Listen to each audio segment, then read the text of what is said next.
Hello everybody, welcome back to another video. I'm hoping you guys are all having a fantastic day.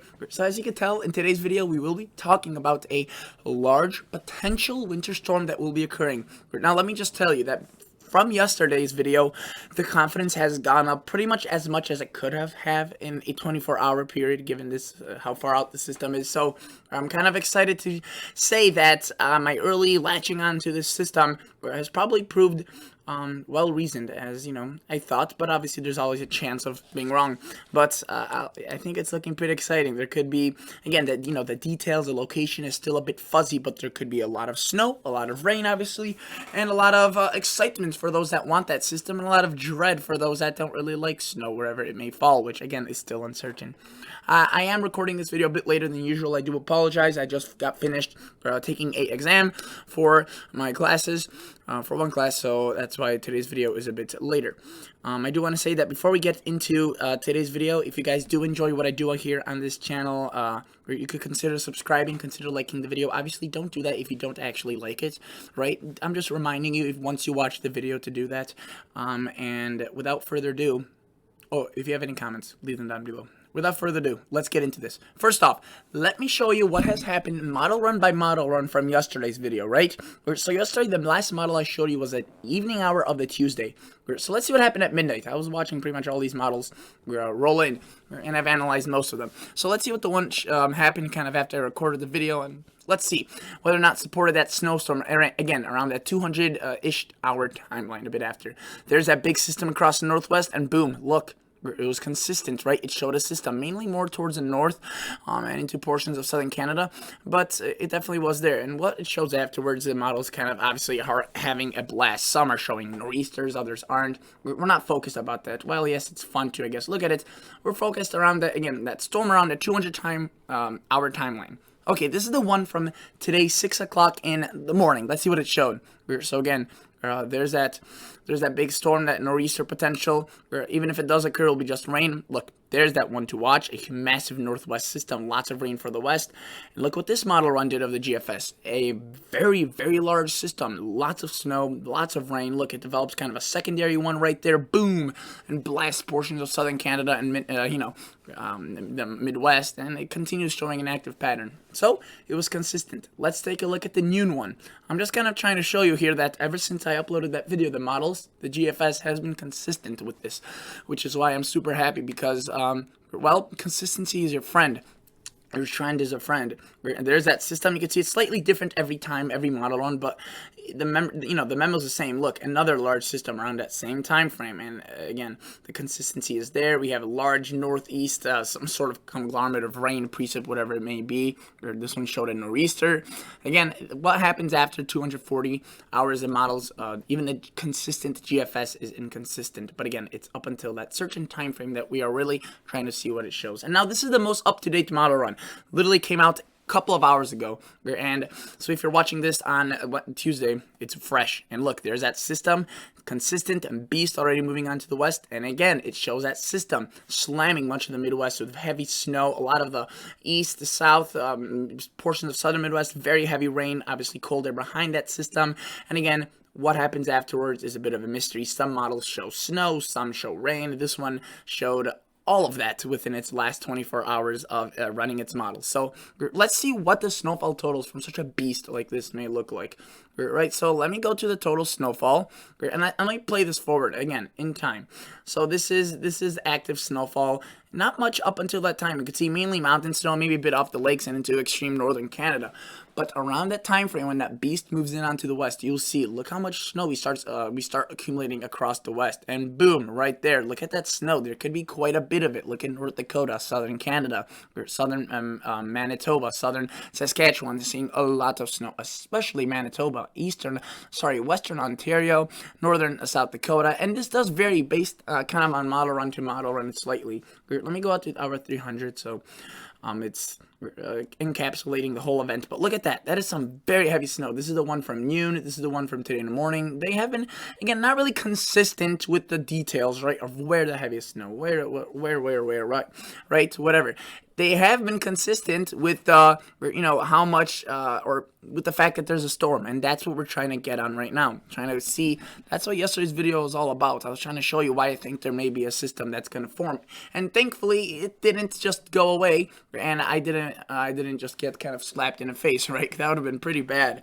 But again, I think there's a reason why I made that video, and I'm glad that it was a success. And again, it still may be kind of there still will be changes, but at this point it seems pretty likely that the system will be occurring. I know it's very far out, but let me show you why I think it's a growing trend. And again, probably tomorrow will come on here and it'll be even more certified to be occurring. So the European, yesterday when I showed you it, it didn't go out far enough. Remember that? I kept saying that I can't use a Canadian, can't use a European. They showed that northwest system, but nothing afterwards. Well, 24 hours later I can. So there's a bit of that precip, bit of that rain. That's not the big storm. The big storm moves in onto the northwest at around this time frame.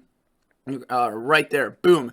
Look at that, Tuesday of November 9th, 11th. So if you're trying to get like a timeline of this, if this were to be occurring, this system across the west, it would be making landfall next Tuesday. So a week from today. Yes, it's quite a bit distance away. Notice Montana, Idaho, seeing heavy snow, lots of rain, lots of precipitation. And now if you're wondering when this system may occur across the plains, probably more than a week out from today, probably Wednesday or Thursday of next week. Again, yes, very far out, but the models at this time of the century, I mean, the technology is just extremely, extremely sophisticated to even what we had 20 years ago. And a storm really 5 days out is as accurate as a storm 2 days out, say, I think, in the 1980s. And I know this one's farther than 5, it's almost 10, but you get the memo that I think it will be occurring. Obviously, that's why I'm not making detailed forecasts, because that we don't have the capability of yet, if we will ever at all. But again, look, there's that system. The European, while it doesn't show a snowstorm of massive proportions, it shows a system. It shows the northwest, or kind of that massive western storm off the Pacific, and it does its fair share of, kind of, I don't know, developing a snowy side to it, developing a cold front. It's a storm nonetheless.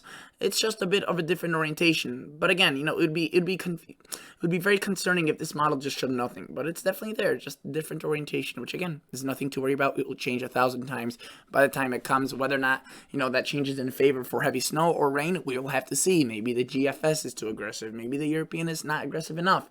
Now let's take a look at the Canadian model, a good one. Yesterday, it couldn't go out far enough, just like the European. And the Canadian model stands out from the other two, meaning the European and the GFS, because it shows a system. The thing that makes the Canadian an outlier is the development of the system. It shows it earlier on, quite a bit earlier on, almost 2 to 3 days earlier. So notice, there's a bit of a kind of an inflow of precip, right? Not the big storm. The big storm comes in right here, but it does develop that Midwest system, the Midwest side of it, earlier. And you can see it's not as potent, while it does drop some heavy snow across the areas of southern Canada, Ontario, southwestern Ontario, southern Manitoba, and northern North Dakota, and potentially northern Minnesota. It does not develop into a beast, because look, that beast moves in right there, and really nothing significant results from it. So again, it's interesting. It shows the system, just in an interesting format. Again, I would say, though, that the chances from yesterday have gone up significantly. So, again, the European, the Canadian, they all show a system, while, yes, with varying strengths, precip amounts, and snowfall ratios or whatnot. Sorry, snowfall amounts, and also track. They're definitely all a bit different. But look, this is what the Canadian shows. Again, lots of snow for the west, especially across the Sierras. We're potentially up to 50, 60 inches. The Bitterroots maybe over 2 feet again, and the Northern Plains seeing quite a snow system. And notice that across Ontario, it's also, the mounts are pretty significant. But again, this was kind of the weakest of all the models that showed that system. The European kept it more towards the north, but where it did fall, it fell heavy, and you could see that is reflected across southern Canada. And again, at this time frame, the snowstorm is still occurring, so this isn't kind of the full extent of the snowfall potential. Notice this one shows a lot for the Cascades. I mean, a lot, 40, 30 inches. Yellowstone potentially over 2 feet. So again, shows that system. And just for for comparison, this is the GFS, which has honestly been more accurate than the other two because it latched onto that system earlier and has, again, that's why I made yesterday's video, pretty much purely off the GFS, and it proved accurate. So this is what the GFS shows, which you could see with the wraparound showers. It brings snow all the way into Iowa and into potentially Minnesota, but the southern Minnesota and Wisconsin, but the big storm is across northern Minnesota, North Dakota. Look at that, 16, 17, 18, potentially over 2 feet of snow. Again, this is preliminary, but I'm saying that if a powerful storm like the GFS shows will develop, these type of amounts are pretty much inevitable. Where? I don't know. When? Tough to tell. And again, will it be that of a powerful storm? Tough to tell. The GFS has been consistent. I mean, super consistent. I mean, out of the last 8, even the models yesterday that I showed you, they all showed a system. So such consistency from a storm this far out is surprising usually. It's not something, yeah, it's really something more of a new phenomena, which I guess shows that the models continue increasing in accuracy. If you recall, yesterday's GFS model, or sorry, not yesterday's, but the first, sorry, my cat is over there running around like a maniac. He's distracting me. I'll have to show him to you guys once.